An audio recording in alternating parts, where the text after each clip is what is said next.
Ce rendez-vous de 2017 est important, et c'est surtout de cela que je voudrais vous parler. Je ne veux pas dramatiser la situation, mais je pense que d'une certaine manière, c'est quand même le rendez-vous de la dernière chance pour la France. Si nous échouons dans le prochain quinquennat, dans le prochain mandat, alors toutes les dérives, y compris les dérives vers l'extrême droite, deviennent possibles. Il est impératif que nous réussissions cette alternance face à un pouvoir socialiste dont il faut bien dire aujourd'hui qu'il est en perdition. Nous avons là un exemple de cafouillage permanent, d'amateurisme, de contradiction. Je serai demain au salon de l'agriculture. J'espère que ce sera plus calme qu'en début de semaine. J'aime bien nos amis agriculteurs. Il y en avait un tout à l'heure parmi les maires que j'ai rencontrés, j'ai eu l'occasion de parler de l'importance de l'agriculture pour l'économie, pour la société française et pour son rayonnement. Donc, j'évoquais le salon de l'agriculture parce que je pensais au ministre de l'Agriculture. J'étais la semaine dernière à Bruxelles, j'ai rencontré tous nos députés européens, du groupe des Républicains, enfin du PPE, et puis des centristes, et tous m'ont dit, mais la France officielle, la France des ministres, elle est muette à Bruxelles.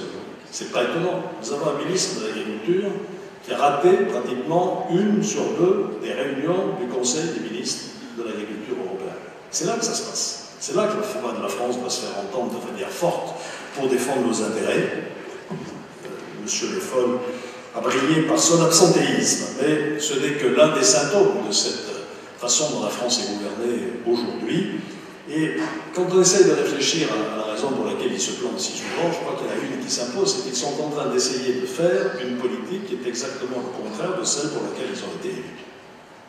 Il ne faut pas s'étonner que dans ces conditions, l'opinion publique ne suive pas, que la majorité soit divisée, que le Parlement soit également divisé, parce qu'il y a cette espèce de contradiction entre la campagne de 2012 et puis ce qui se passe aujourd'hui. L'exemple le plus flagrant est la loi El Khomri.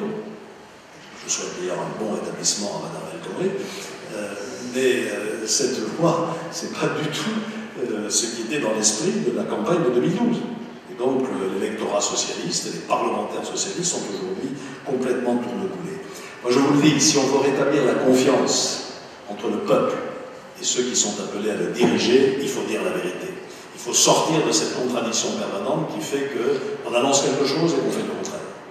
Qu'on ne fait pas ce qu'on a dit, ou qu'on fait ce qu'on n'a pas dit. Et mon intention, si je gagne des primaires, si je suis en situation de me présenter à l'élection présidentielle de 2017, ce sera de dire la vérité aux Français. Et de leur demander leur confiance sur ce que je crois être la vérité, et pas sur des promesses inconsidérées ou des illusions. Je voudrais vous parler de 3 ou 4 de ces vérités auxquelles je tiens beaucoup ce soir. Enfin, vous parlez ce soir de ces vérités auxquelles je tiens de façon durable. La première vérité, c'est que pour faire reculer le chômage, eh bien, il faut enlever les boulets que nous avons nous-mêmes attachés aux pieds de ceux qui sont en situation de créer des emplois. Il faut d'une certaine manière changer de logiciel. La politique qu'on conduit aujourd'hui avec le succès que vous connaissez, point d'ironie, elle est fondée sur quoi? Sur l'idée que c'est en mettant de l'argent public qui n'existe pas pour subventionner des pseudo-emplois non productifs et non durables qu'on va faire reculer le chômage. Et ça ne marche pas. La courbe du chômage ne s'est pas inversée, malgré les tripatouillages statistiques auxquels on assiste mois après mois. La seule bonne méthode, je le répète, c'est de libérer les énergies de ceux qui créent des emplois, c'est-à-dire nos artisans, nos commerçants, nos agriculteurs, nos start-up, nos patrons de TPE ou de PME ou d'entreprises de taille intermédiaire. C'est à eux qu'il faut redonner les moyens de se développer et de créer des emplois. Et pour cela, je le répète, il faut détacher les boulets qu'ils ont au pied, le boulet des 35 heures. Je propose de redonner à l'entreprise la liberté de négocier avec les partenaires sociaux dans l'entreprise la durée et les conditions de travail. Les 35 heures sont une mesure de notre âge, complètement dépassée par l'évolution de notre économie. Il faut ensuite détacher le boulet des charges qui handicapent nos entreprises. Et je propose donc, par exemple, dans un ensemble de mesures sur lesquelles j'aurai l'occasion de revenir dans mon prochain bouquin, 0 charge sur le SMIC. Il en reste encore aujourd'hui. Et je crois qu'il faudra aussi les abaisser par dégressivité jusqu'à un certain pourcentage du SMIC. Ensuite, troisième volet, c'est les normes, les réglementations, les lois qui se succèdent, qui paralysent là aussi l'initiative. Je parlais tout à l'heure de l'agriculture. Une des contraintes les plus fortes que subissent nos amis agriculteurs, c'est précisément l'addition de ces normes, de nature diverse, et qui ne viennent pas toutes de Bruxelles, contrairement à ce qu'on nous raconte. J'étais la semaine dernière à Bruxelles, je discutais avec le président de la commission, qui était mon ami Jean-Claude Juncker, qui me disait la France surtranspose les directives européennes. Elle en rajoute, c'est notre administration qui en rajoute chaque fois une couche. Il me citait l'exemple d'une directive récente. Alors quand on applique les directives, il faut qu'on communique à Bruxelles la façon dont on va le faire. Il me disait la réponse de la France, c'était 20 pages.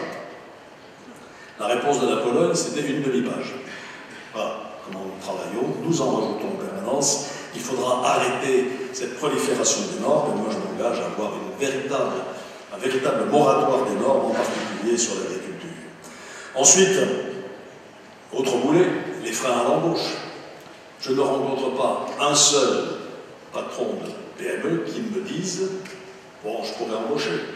D'abord, je ne trouve pas toujours la main-d'œuvre qualifiée, et en second lieu, j'hésite à embaucher parce que je me dis que si demain mon carnet de commandes n'est pas ce que j'attends, eh bien, pour ajuster mes effectifs, c'est-à-dire pour licencier, ce qu'aucun chef d'entreprise ne fait de gaieté de cœur, eh bien à ce moment-là c'est la galère, je ne sais pas combien de temps ça me prend, ni combien ça me coûte, et donc je n'embauche pas. J'ai même entendu ça dans la bouche d'un créateur de start-up il n'y a pas longtemps. J'étais dans la banlieue de Metz, dans une pépinière d'entreprise. Je discute avec un jeune créateur d'entreprise, qui me dit ça marche très bien, je suis content, j'ai une croissance à 2 chiffres. Alors je lui dis mais vous allez embaucher? Il m'a dit je me préparais à embaucher, sauf que tous les copains là, qui sont dans la pépinière, vous savez que c'est ça la vertu d'une pépinière, c'est que les jeunes créateurs se retrouvent ensemble, tous m'ont dit surtout fais pas cette bêtise, parce que si demain tu perds une commande ou que tu as un problème dans ton entreprise, eh bien ce sera la croix à la bannière. Nous avons un gros travail de psychologie et de pédagogie à faire auprès de nos compatriotes pour leur expliquer que ce n'est pas en rendant l'ajustement des effectifs d'une entreprise de plus en plus difficile qu'on favorise l'emploi. Au contraire. Et c'est la raison pour laquelle j'ai proposé un contrat, un CDI sécurisé dans lequel on pourrait inscrire dès le départ les conditions de la rupture du contrat de travail si, par malheur, hélas, l'entreprise doit ajuster ses effectifs. Voilà quelques-unes des mesures qui me paraissent de nature à redoper nos entreprises et à permettre une création d'emplois à la hauteur de nos besoins.